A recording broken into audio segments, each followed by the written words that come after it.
Anda kembali di Breaking News TV One. Pemirsa, hari ini Pengadilan Negeri Jakarta Selatan menghadirkan dua terdakwa, yaitu ada Kuat Ma'ruf dan Richard Eliezer dengan saksi Ricky Rizal. Ricky Rizal ini dimintakan sejumlah keterangan, dikonfrontir kesaksiannya terhadap kesaksian yang terlebih dahulu disampaikan oleh Richard Eliezer. Dan banyak pernyataan yang disampaikan oleh Ricky Rizal yang dianggap tidak masuk akal dan tidak sesuai dengan fakta oleh majelis hakim. Majelis Hakim menegur Bribka Ricky Rizal perihal kesaksian yang disampaikan terkait dengan kasus pembunuhan terhadap Brigadir Yosua Huta Barat atau Brigadir J. Hakim menilai kesaksian Ricky Rizal ini tidak masuk akal.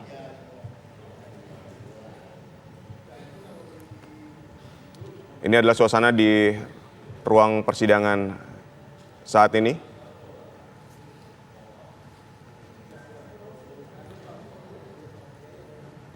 Selain majelis hakim, jaksa penuntut umum dan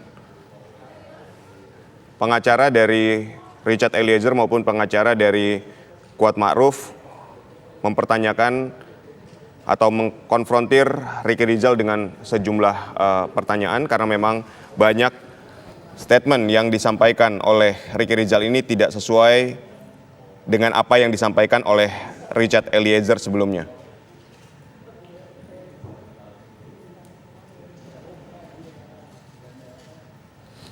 Ini masih ditanyakan apakah Ricky Rizal ini sempat menemui Kuat Ma'ruf saat peristiwa terjadi.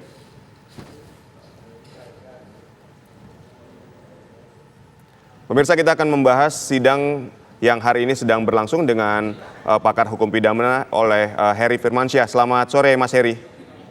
Selamat sore, Mas. Assalamualaikum warahmatullahi wabarakatuh. Waalaikumsalam warahmatullahi wabarakatuh. Mas Heri, bagaimana Anda melihatnya jalan persidangan hari ini ketika kita lihat bahwa banyak sekali statement yang disampaikan oleh Ricky Rizal ini yang bahkan tidak dipercaya oleh majelis hakim, dianggap tidak masuk akal, tidak sesuai dengan fakta. Anda melihatnya seperti apa, Mas? Ya, saya bahkan tadi mencatat ya beberapa hal menarik tadi, termasuk teknik pertanyaan yang diajukan oleh hakim ini. Saya rasa penting untuk kita coba pahami ya, bahwa hakim seakan-akan mendenial setiap jawaban tadi, menolak, itu dalam konteks akhirnya membuat Ricky Rizal ini terus menjelaskan. Nah, jadi ketika orang itu didiamkan beberapa saat, begitu tidak dikatakan ya atau tidak, ini ada seakan-akan mencoba untuk meyakinkan kembali dengan narasi-narasi lain gitu. Jadi akhirnya terungkap banyak hal yang sebenarnya pertanyaannya nggak perlu penjelasan panjang begitu ya. Kemudian juga tadi coba digali kedekatan antara RR ini dengan Pak FS. Dengan kata lain, narasi yang dia antarkan di awal tersebut adalah ingin mengingatkan bahwa hubungan kedekatan antara RR dengan Pak FS ini sudah lama terjalin dan sangat dekat begitu ya. Dikatakan sangat dekat karena ajudan langsung, bahkan banyak hal yang diurus rumah tangganya Pak FS ini dalam hal misal pengurusan anak dititipkan juga, kemudian juga ada pengurusan misalnya masalah-masalah yang sebenarnya lebih kepada urusan rumahnya Pak FS itu juga dipercayakan ya, kita katakan dipercayakan kepada RR, sehingga ini menegasikan bahwa hubungan baik itu sudah terjalin lama dan kuat begitu ya. Kemudian juga ada hal yang coba untuk sebenarnya nggak diungkap langsung, tapi karena ini pertanyaan yang harus dijawab oleh RR, akhirnya dijawab masalah tanggal 10 itu ada peristiwa apa gitu ya. Yang peristiwa yang kemudian dimaksudkan di situ adalah pemberian hadiah atas ucapan terima kasih. Nah, Betul. ucapan terima kasih ini kan tentunya harus tahu atas apa yang dilakukan ya, itu yang pertama. Dan yang kedua, apa bentuk dari ucapan terima kasih itu. Dan tadi disampaikan oleh RR untuk Richard Eliezer, Kuat, dan juga dirinya, itu kan dipanggil oleh Pak FS, kemudian diberikan uang 1 M untuk Eliezer, dan masing-masing 500 dirinya juta. dan Kuat itu diberi uang 500 juta. Pertanyaan hakim, apakah uang itu nilai nominalnya kecil? Tentunya tidak kecil ya, itu besar. Dan untuk apa? Nah, sempat nggak Anda berpikir itu untuk apa? Itu kan sempat agak ya berputar-putar lah jawabannya Ricky Rizal. Jadi ini memang apa menurut saya menarik untuk dikaji per bagian tadi ya. Dengan kata lain, ada hal-hal yang agak janggal memang disampaikan tidak begitu tidak yakin, kelihatan nggak yakin begitu dalam menjawab, itu yang kemudian ditangkap dan dikejar terus, dikonfrontir terus, dikonfirmasi terus oleh majelis hakim menurut saya. Baik, tapi kan teknik hakim ini juga menjadi sorotan ya tadi seperti yang Mas Heri bilang kalau dilihat bahwa hakim juga menanyakan apakah kamu punya anak atau tidak, terus masa depan anak kamu sampai hakim memastikan bahwa saya tahu kapan kamu berbohong dan kapan tidak. Ini Anda melihat hakim melakukan treatment atau melakukan hal tersebut seperti apa, Mas? Iya,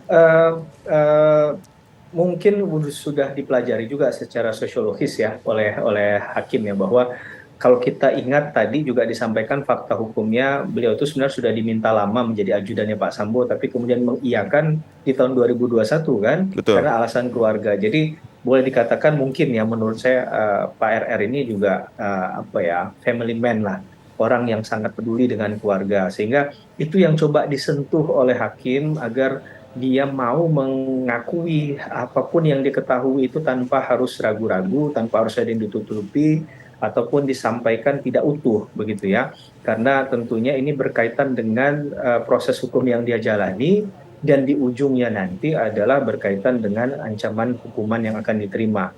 Nah, terkait dengan putusan tentunya. Sehingga itu yang diingatkan oleh hakim agar jangan sampai sia-sia karena masih ada keluarga yang menunggu di sana, berharap kalaupun diputus bersalah misalnya ya tidak maksimal.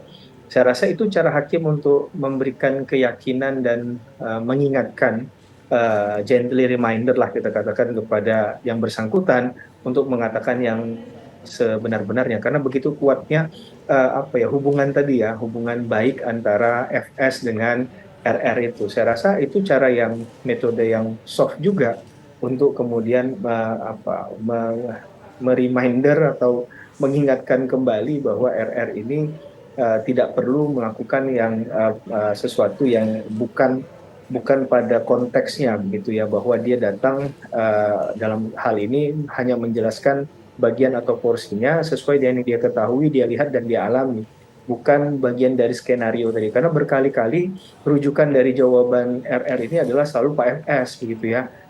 Ketika di BAP, kemudian ketika penyampaian tembak menembak, itu kan semua skenario yang disampaikan oleh Pak FS, bahkan sampai tadi berusaha untuk meyakinkan bahwa apa yang dilakukan ini dalam hal tadi tembak menembak, itu pun skenario-nya sebenarnya baik untuk Richard Eliezer. Menurut saya itu sudah poin-poin yang tidak terbantahkan bahwa memang kedekatan Pak RR dengan Pak FS ini sangat dekat ya. Baik.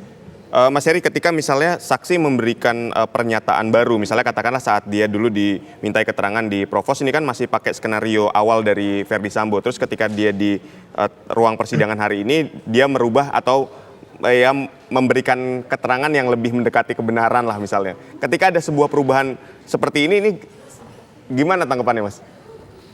Iya, tentu hakim akan bijak ya.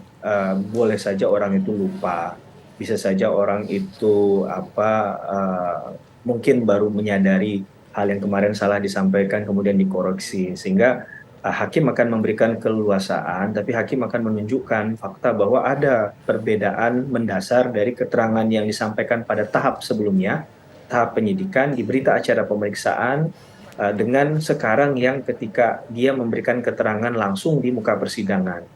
Nah, poinnya tadi akan disampaikan secara lugas, secara jelas oleh hakim dan ditanyakan kembali kepada yang bersangkutan, mana kemudian yang sebenarnya menjadi kata kunci atau final dari apa yang disampaikan, karena ada dualisme jawaban tadi misalnya atau dualisme keterangan.